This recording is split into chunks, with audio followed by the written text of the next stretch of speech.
അന്ത്യകാലത്ത് ദുർഘട സമയങ്ങൾ വരും എന്നറിയ എന്ന് പറഞ്ഞുകൊണ്ടാണ് 3-ാം അധ്യായം ആരംഭിക്കുന്നത്.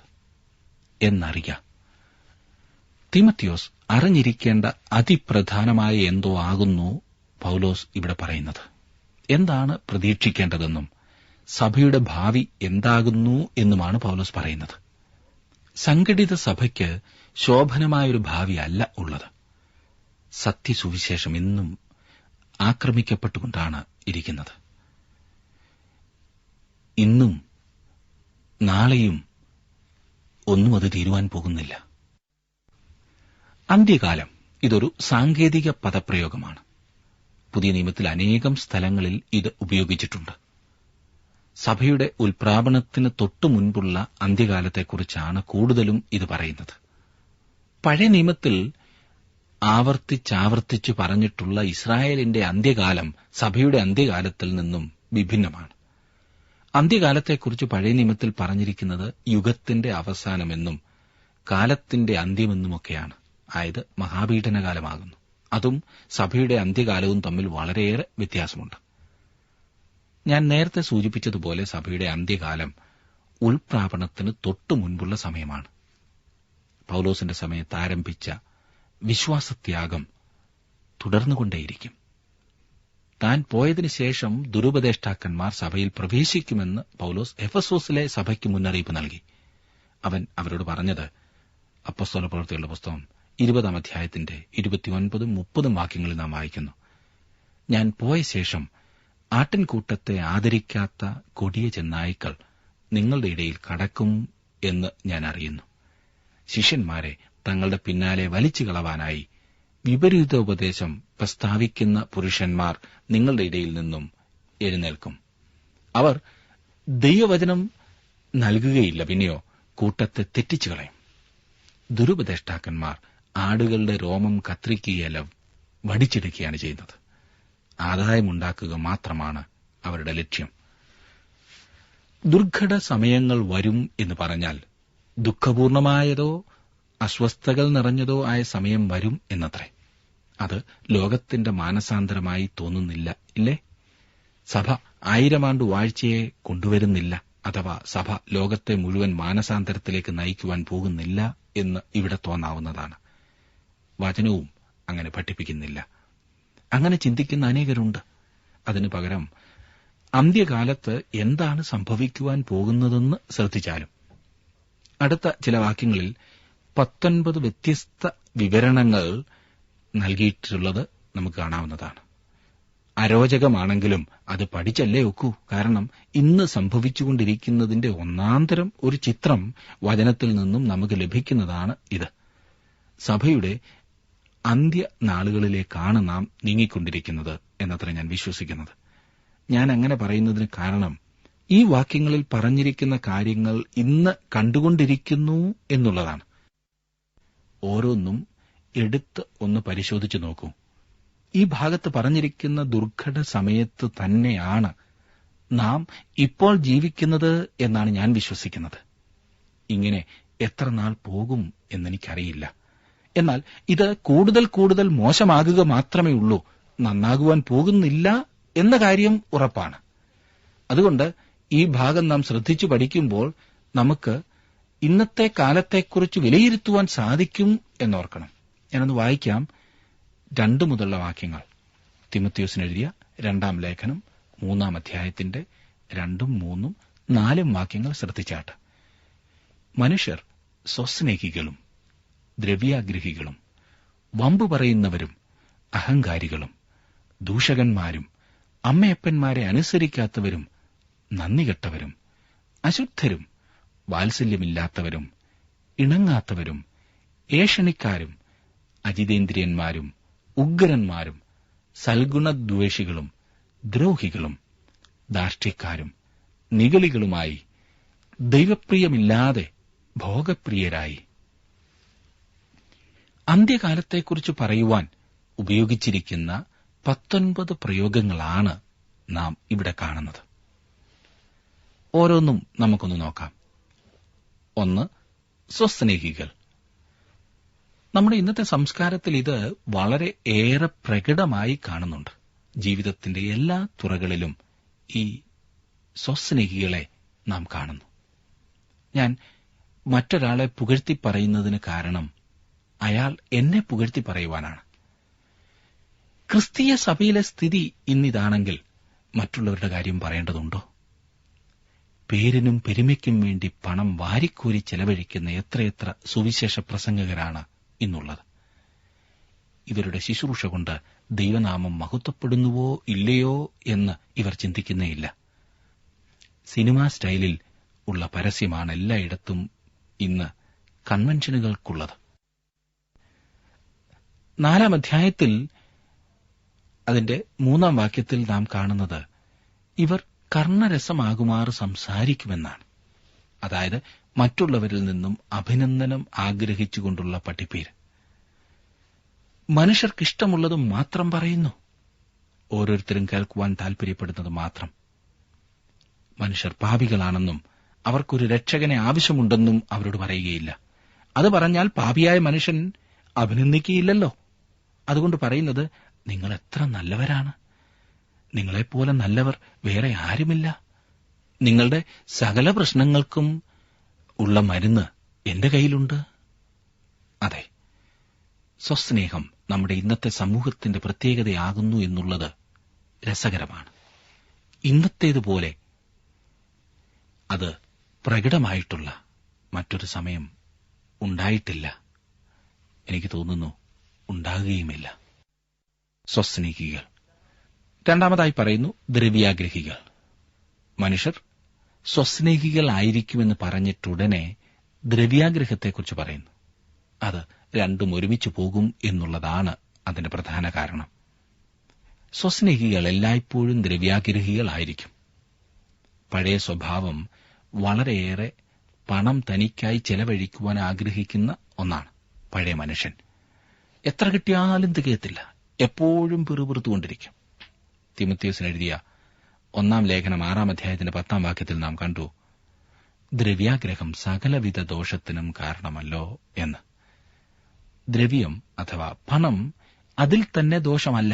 പണത്തോട് നമുക്കുള്ള മനോഭാവത്തിലാണ് പ്രശ്നമുള്ളത്. ദ്രവ്യാഗ്രഹം. ദ്രവ്യം ഒരു ദാസനായിരിക്കുന്നിടത്തോളം അവൻ നല്ല വേല ചെയ്യും. എന്നാൽ അവൻ നമ്മെ ഭരിക്കുന്ന യജമാനനായി തീർന്നു. അതോടുകൂടെ ജീവിതം നശിച്ചു. ഇന്ന് അനേകരെയും ഭരിക്കുന്നത് ദ്രവ്യമാകുന്നു, പണമാകുന്നു. ധനം ഉണ്ടാക്കണം എന്നുള്ള ഒരേ ഒരു ചിന്ത മാത്രമാണ്. ദ്രവ്യാഗ്രഹം പണം ഉണ്ടാക്കുന്നതിൽ മാത്രമല്ല, അത് ഉപയോഗിക്കുന്നതിലും കൂടിയാണ് വെളിപ്പെടുന്നത്. ഇന്ന് എല്ലാ രംഗത്തും കാണുവാൻ കഴിയുന്ന ഒരു വലിയ രോഗമല്ലേ ഇത്? എങ്ങനെ പോയാലും പണമുണ്ടാകണം, കവണ് വീണാൽ കാപ്പണം കൊണ്ട് എഴുന്നേൽക്കാവൂ എന്ന്. അതെത്ര കിട്ടിയാലും മതിയാകില്ല. ദ്രവ്യം ഇന്ന് അനേകരുടെയും ദൈവമായിരിക്കുകയാണ്. അതുകൊണ്ട് തന്നെ ജീവിതത്തിലെ അതിപ്രധാന മൂല്യങ്ങളെ കാണാത്തവരായി മനുഷ്യർ ഇന്ന് ജീവിക്കുന്നു. ഇത് അന്ത്യകാലത്തിന്റെ ലക്ഷണങ്ങളിൽ ഒന്നത്രേ. എന്തിനാണ് ഈ വാരിക്കൂട്ടുന്നത് എന്ന് തങ്ങൾക്ക് തന്നെ അറിയാൻ പാടില്ലാത്ത അവസ്ഥയിൽ അന്ധന്മാരായി വാരിക്കൂട്ടുവാൻ ഓടിക്കൂടുകയാണ്. ഫലമോ വിലയേറിയ ഒരു ജീവിതം നഷ്ടപ്പെടുത്തുന്നു. 3-ാമതായി വമ്പു പറയുന്നവർ എന്ന് പൗലോസ് പറയുന്നു. പൊങ്ങച്ചക്കാരനെക്കുറിച്ചാണ് ഇവിടെ ഉദ്ദേശിക്കുന്നത്. ഈ ഗമ കാണിക്കുവാൻ ശ്രമിക്കുന്ന മനുഷ്യനെ അവന്റെ നടത്തം കൊണ്ട് തന്നെ തിരിച്ചറിയുവാൻ കഴിയും. അതെ, ഒരു മയിലിനെ പോലെ അവൻ നടക്കുന്നു. തന്റെ കഴിവുകളെക്കുറിച്ചും തനിക്കുള്ള വകകളെക്കുറിച്ചും തന്റെ കുടുംബത്തെക്കുറിച്ചും തന്റെ ഭാര്യ വീട്ടുകാരെക്കുറിച്ചും തന്റെ ജോലിയെക്കുറിച്ചുമൊക്കെ പറയുന്നത് കേട്ടാൽ മറ്റാർക്കും ഒന്നുമില്ല എന്ന് തോന്നും. ഈ വർഗത്തെ വളരെയേറെ ഇന്ന് കാണുവാൻ കഴിയും. 4-ാമതായി അഹങ്കാരികൾ. ഇതേക്കുറിച്ച് ഞാനൊന്നും പറയേണ്ടതില്ലല്ലോ. ദൈവം വെറുക്കുന്നു എന്ന് വീണ്ടും വീണ്ടും പറഞ്ഞിട്ടുള്ള ഒരു കൂട്ടരാകുന്നു അഹങ്കാരികൾ. 5-ാമതായി ദൂഷകന്മാർ. മറ്റുള്ളവരുടെ കാര്യങ്ങളിൽ എപ്പോഴും തലയിട്ടുകൊണ്ടിരിക്കുന്നവരെക്കുറിച്ചാണ് ഇവിടെ ഉദ്ദേശിക്കുന്നത്. മറ്റൊരാളുടെ ദോഷത്തെക്കുറിച്ചും ഇങ്ങനെയുള്ളവരോട് ചോദിച്ചാൽ മതിയാകും.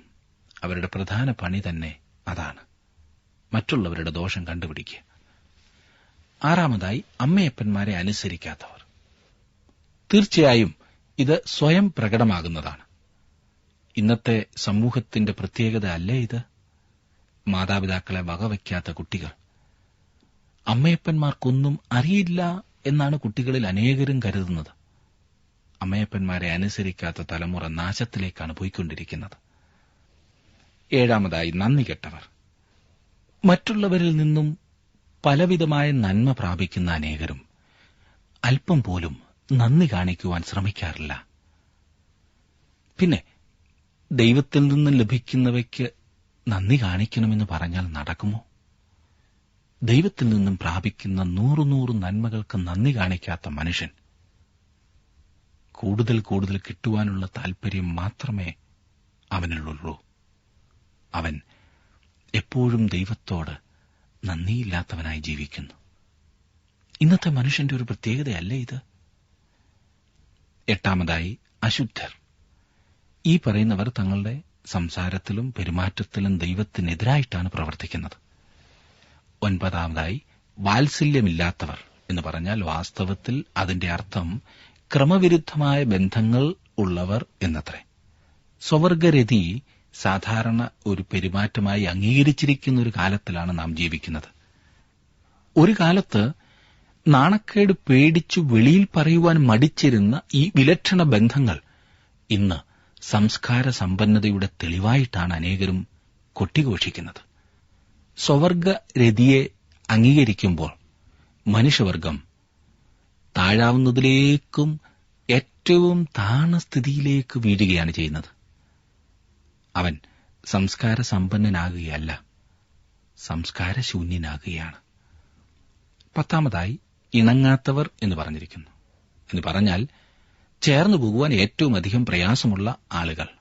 എങ്ങനെയൊക്കെ പ്രവർത്തിച്ചാലും എന്തൊക്കെ പറഞ്ഞാലും ഈ കൂട്ടരോട് ചേർന്നു പോകുവാൻ പ്രയാസമാണ്. അവരെ പ്രസാദിപ്പിക്കുവാൻ പ്രയാസമാണ്. നിങ്ങൾ എന്തു ചെയ്താലും അവർ കുറ്റം മാത്രമേ പറയൂ. അതെ, ഇണങ്ങാത്തവർ. 11, ഏഷണിക്കാർ.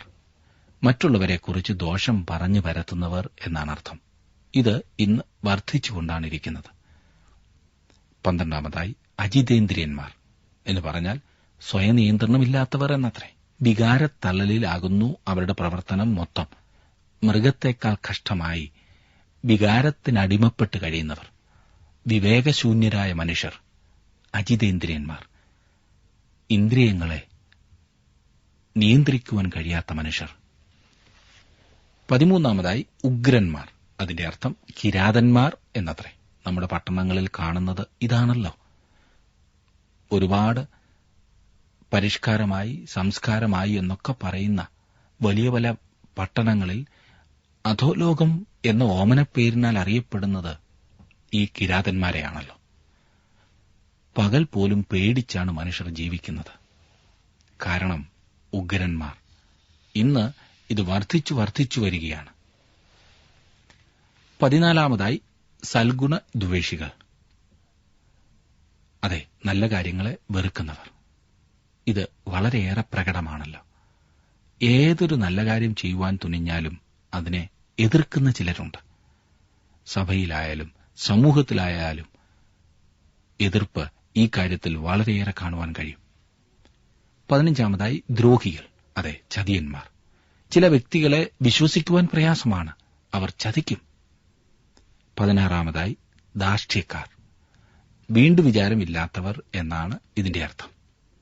17, നിഗളികൾ എന്ന് പറഞ്ഞതുകൊണ്ട് ഇവിടെ അർത്ഥമാക്കുന്നത് അഹങ്കാരത്താൽ അന്ധന്മാരായവർ എന്നോ അഹങ്കാരം കുടിക്കുന്നവർ എന്നോ ഒക്കെയാണ് നിഗളികൾ. 18, ദൈവപ്രിയമില്ലാതെ ഭോഗപ്രിയരായി. ഇന്നത്തെ മനുഷ്യരുടെ വ്യക്തമായൊരു ചിത്രമാണ് ഇവിടെ കാണുവാൻ കഴിയുന്നത്. ദൈവപ്രിയമില്ലാതെ ഭോഗപ്രിയരായി, സുഖിക്കുവാൻ വേണ്ടി മാത്രം ജീവിക്കുന്ന മനുഷ്യൻ. ഇതിനുവേണ്ടി എന്തുമാത്രം പണമാണ് ഓരോ ദിവസവും ചെലവഴിക്കുന്നത്. ഇങ്ങനെ സുഖത്തിനുവേണ്ടി, രസത്തിനുവേണ്ടി പണം ചെലവഴിച്ചിട്ടുള്ള മറ്റൊരു കാലം ഉണ്ടായിട്ടില്ല. എന്തെല്ലാം വിനോദോപാധികളാണ്! TV തന്നെ തുറന്നാൽ എന്തുമാത്രം ചാനലുകളാണ്! ഏതെല്ലാം വികൃതികളാണ് കാണുവാൻ കഴിയുന്നത്!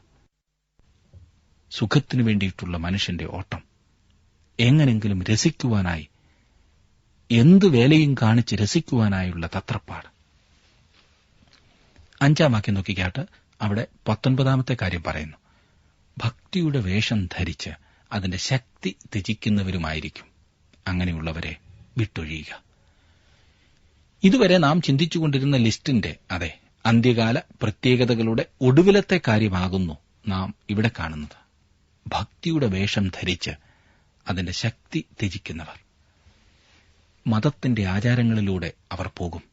എന്നാൽ ജീവനോ യാഥാർത്ഥ്യമോ ഇല്ലാത്ത അവസ്ഥ. നിർജീവമായൊരു മതം. തങ്ങൾ പറയുന്നത് എന്താകുന്നു എന്നുപോലും അറിയുവാൻ പാടില്ലാത്ത മനുഷ്യർ. പ്രാർത്ഥനയുണ്ട്, ചൊല്ലുണ്ട്, ആരാധനയുണ്ട്, എന്നാൽ ജീവനില്ല. ഏതാണ്ടൊക്കെ കാണിച്ചു വെച്ചിട്ടത് ഭക്തിയാണെന്ന് കരുതുന്നവർ. അതുകൊണ്ടാണല്ലോ ഈ മനുഷ്യരെ ഭക്തജനപ്രവാഹമെന്ന് പറഞ്ഞ് വിശേഷിപ്പിക്കുന്നത്. ഭക്തിയുടെ വേഷം മാത്രമുള്ള ശക്തിയില്ലാത്ത ഒരു സഭയിൽ എത്ര നാൾ അംഗമായിരിക്കുവാൻ കഴിയും? ദൈവവചനത്തിന് വിരുദ്ധമായി പ്രസംഗിക്കുകയും പഠിപ്പിക്കുകയും ചെയ്യുന്ന ഒരു സഭയിൽ എത്ര നാൾ ചേർന്നു പോകുവാൻ കഴിയും? നമ്മുടെ ആത്മീക ജീവിതത്തിൽ വളരുവാൻ നാം ആയിരിക്കുന്ന കൂട്ടം, സഭ, സ്ഥാനം നമ്മെ സഹായിക്കുന്നുണ്ടോ? ഞാൻ 6-7 വാക്യങ്ങളൊന്ന് വായിക്കട്ടെ. വീടുകളിൽ നൂണുകിടക്കുകയും പാപങ്ങളെ ചുമന്നുകൊണ്ട് നാനാമോഹങ്ങൾക്കും അധീനരായി എപ്പോഴും പഠിച്ചിട്ടും ഒരിക്കലും സത്യത്തിന്റെ പരിജ്ഞാനം പ്രാപിപ്പാൻ കഴിയാത്ത പെണ്ണുങ്ങളെ സ്വാധീനമാക്കുകയും ചെയ്യുന്നവർ ഈ കൂട്ടത്തിലുള്ളവർ ആകുന്നു. എപ്പോഴും പഠിച്ചിട്ടും ഒരിക്കലും സത്യത്തിന്റെ പരിജ്ഞാനം പ്രാപിപ്പാൻ കഴിയാത്ത പെണ്ണുങ്ങൾ. വേറൊരു വിധത്തിൽ പറഞ്ഞാൽ, നമ്മുടെ നാട്ടിലൊക്കെ പറയുമല്ലോ, കഥയില്ലാത്ത പെണ്ണുങ്ങളെന്ന്. ഇവിടെ പറഞ്ഞിരിക്കുന്നത് അത്തരത്തിലുള്ള ആണുങ്ങളെ കൂടി ഉദ്ദേശിച്ചാണ്. അനേകം വർഷങ്ങളായി ആരാധനയിലും കൂട്ടായ്മയിലും സംബന്ധിക്കുകയും വചനം പഠിക്കുകയും ഒക്കെ ചെയ്തിട്ടും തങ്ങൾ ആരംഭിച്ചപ്പോഴത്തേതിനേക്കാൾ കൂടുതൽ യാതൊന്നും അറിയുവാൻ പാടില്ലാത്ത അനേകരുണ്ട്. ഒരിക്കലും പക്വത വന്നിട്ടില്ലാത്തവർ. അതിനുള്ള യാതൊരു ശ്രമവും അവരിൽ കാണുന്നുമില്ല. അവരുടെ ജീവിതങ്ങൾ രൂപാന്തരപ്പെട്ടിട്ടില്ല. പണ്ടത്തെ സ്വഭാവങ്ങളൊക്കെ തന്നെ തുടരുന്നു. എന്നെ ശ്രദ്ധിക്കുന്ന പ്രിയ സുഹൃത്തെ, താങ്കൾ ഇത്തരത്തിലുള്ള വ്യക്തിയാകുന്നുവെങ്കിൽ വാസ്തവത്തിൽ ദൈവസന്നിധിയിലേക്ക് ചെന്ന് ദൈവത്തോട് ക്ഷമയാചിക്കേണ്ടതുണ്ട്. താങ്കൾ ചെയ്തത് വലിയ പാപമാകുന്നു. ഇന്ന് നമ്മുടെ ആരാധനകളിലും കൂട്ടായ്മകളിലും ഇത്തരത്തിലുള്ള ആളുകളെക്കൊണ്ട് നിറഞ്ഞിരിക്കുന്നു എന്നുള്ളതാണ് ഏറ്റവും വലിയ പ്രശ്നം. അവരുടെ ലക്ഷ്യം മറ്റു പലതുമാണ്. അനേകരും തങ്ങൾക്കറിയാവുന്ന ഒരു അല്പം വചനം കൊണ്ട് തൃപ്തിപ്പെട്ട് കഴിയുകയാണ്. അവരോട് ചോദിച്ചാൽ തങ്ങൾക്കെല്ലാം അറിയാമെന്നുള്ള ഭാവമാണ് അവർക്കുള്ളത്. അത് സഭയ്ക്കും തങ്ങൾക്ക് തന്നെയും എത്ര വലിയ ദോഷം വരുത്തിവെക്കുന്നു എന്ന് ഇക്കൂട്ടർ ഒരു നിമിഷം പോലും ചിന്തിക്കാറില്ല. ഞാൻ പറഞ്ഞല്ലോ, അവരുടെ ലക്ഷ്യം മറ്റു പലതുമാണ്. ഞാൻ 8-ാം വാക്യം വായിക്കാം. യന്നേസും യംബ്രേസും മോശയോട് എതിർത്തു നിന്നതുപോലെ തന്നെ ഇവരും സത്യത്തോട് മറുത്തു നിൽക്കുന്നു. ദുർബുദ്ധികളും വിശ്വാസം സംബന്ധിച്ചു കൊള്ളരുതാത്തവരുമത്രേ. യന്നേസും യംബ്രേസും ഇതാരാണെന്നറിയാമോ? മിസ്രൈമിൽ ഫറവോന്റെ മുൻപിൽ മോശ അടയാളം പ്രവർത്തിക്കുകയും ബാധ വരുത്തുകയും ചെയ്തപ്പോൾ ഫറവോൻ വരുത്തിയ 2 മന്ത്രവാദികളായിരിക്കാം ഇവർ. പൗലോസ് ഇവരുടെ പേരുകൾ നൽകിയിരുന്നില്ലെങ്കിൽ നമുക്ക് ഇവരുടെ പേരുകൾ ഒരിക്കലും ലഭിക്കുമായിരുന്നില്ല. അങ്ങനെ വരുമ്പോൾ സാധാരണ ഉയർന്നു വരുന്ന ഒരു വലിയ സംശയം, പൗലോസിന് ഇവരുടെ പേരുകൾ എവിടെ നിന്നും ലഭിച്ചു എന്നത്രേ. അതിനുള്ള ലളിതമായ മറുപടി, എന്റെ മറുപടി, ദൈവത്തിന്റെ പരിശുദ്ധാത്മാവ് അവനത് വെളിപ്പെടുത്തി എന്നത്രേ. അത് സാധ്യമാണല്ലോ. അവരുടെ പേരുകൾ ലഭിച്ചതുകൊണ്ട് ഏതോ അധികം പ്രയോജനമുണ്ടായി എന്നല്ല. പിന്നെയോ പൗലോസിന് അവരുടെ പേരുകൾ അറിയാമായിരുന്നു എന്നും മോശയോട് എതിർത്തു നിന്ന ഈ മന്ത്രവാദികൾ വാസ്തവമായിട്ടുള്ള വ്യക്തികളായിരുന്നു എന്നും നമുക്ക് മനസ്സിലാക്കാം. അല്ലാതെ ആരോ സങ്കല്പിച്ചുണ്ടാക്കിയ ഒരു കഥ അല്ല എന്നുള്ളത് ഇത് തെളിയിക്കുന്നു. പുറപ്പാട് പുസ്തകം 7-ാം അധ്യായത്തിൽ നാം അവരെക്കുറിച്ച് വായിക്കുന്നു. പുറപ്പാട് പുസ്തകത്തിലെ ആ സംഭവം വെളിപ്പെടുത്തുന്ന ഒരു വസ്തുത എന്തെന്നാൽ, സാത്താന് ശക്തിയുണ്ട്, അലൗകികമായ ശക്തിയുണ്ട്. അതുമാത്രമല്ല, അവൻ ദൈവം ചെയ്യുന്ന അതേ കാര്യങ്ങൾ അനുകരിക്കുന്നവനുമാണ്. സാത്താന്റെ ശക്തിയാൽ അത്ഭുതങ്ങൾ പ്രവർത്തിക്കുവാൻ യന്നേസിനും യംബ്രേസിനും കഴിഞ്ഞു. മോശ ദൈവത്തിന്റെ ശക്തിയാൽ അത്ഭുതം പ്രവർത്തിച്ചത് അവർ കണ്ടപ്പോൾ അവർ തങ്ങൾക്കുള്ള സാത്താന്റെ ശക്തിയാൽ അത്ഭുതം പ്രവർത്തിച്ചു. ഞാൻ വിശ്വസിക്കുന്നത് ഈ കാരണത്താലാണ് ഈ 2 പേരുടെ പേര് പറഞ്ഞ് ഇവിടെ സൂചിപ്പിച്ചിരിക്കുന്നത്. സാത്താന് ദൈവത്തിന്റെ ശക്തിയെ അനുകരിക്കുവാൻ കഴിയും എന്നീ കാലങ്ങളിൽ നാം അറിഞ്ഞിരിക്കണം. യോഹന്നാൻ തന്നെ അതിനുള്ള മുന്നറിയിപ്പ് നൽകുന്നത് യോഹന്നാന്റെ 1-ാം ലേഖനം 4-ാം അധ്യായത്തിന്റെ 1-ാം വാക്യത്തിൽ നാം കാണുന്നു. പ്രിയമുള്ളവരെ, കള്ളപ്രവാചകന്മാർ പലരും ലോകത്തിലേക്ക് പുറപ്പെട്ടിരിക്കയാൽ ഏത് ആത്മാവിനെയും വിശ്വസിക്കാതെ ആത്മാക്കൾ ദൈവത്തിൽ നിന്നുള്ളവയോ എന്ന് ശോധന ചെയ്യുവിൻ. ദൈവത്തിന്റെ ശക്തിയെ അനുകരിക്കുവാൻ സാത്താന് കഴിയും എന്ന് ഞാൻ പറഞ്ഞല്ലോ. ഓർക്കണം, ദൈവിക ശക്തി വെളിപ്പെടുന്ന ഇടത്ത് ഒന്നാമത് ദൈവനാമം മഹത്വമെടുക്കും. അവിടെ ഏതെങ്കിലും ഒരു മനുഷ്യനല്ല പ്രാധാന്യം. ഈ കാര്യം പ്രത്യേകം ഓർക്കണം. ദൈവിക ശക്തി വെളിപ്പെടുന്ന ഇടത്ത് ദൈവനാമം മഹത്വമെടുക്കും. രണ്ടാമതായി, മനുഷ്യർക്ക് ആത്മീക വളർച്ചയുണ്ടാകും. അതായത് ആളുകൾ രക്ഷയിലേക്ക് നയിക്കപ്പെടും. കർത്താവായ യേശുക്രിസ്തുവിനെ അംഗീകരിക്കുന്ന ആ സ്ഥിതിയിലേക്ക് കടന്നുവരും. രക്ഷിക്കപ്പെട്ടവർ ആത്മീകമായി വളരും. മൂന്നാമതായി, ദൈവശക്തി അഥവാ ദൈവീക പ്രവർത്തനം ദൈവവചനത്തിന്റെ അടിസ്ഥാനത്തിൽ മാത്രമേ സംഭവിക്കൂ.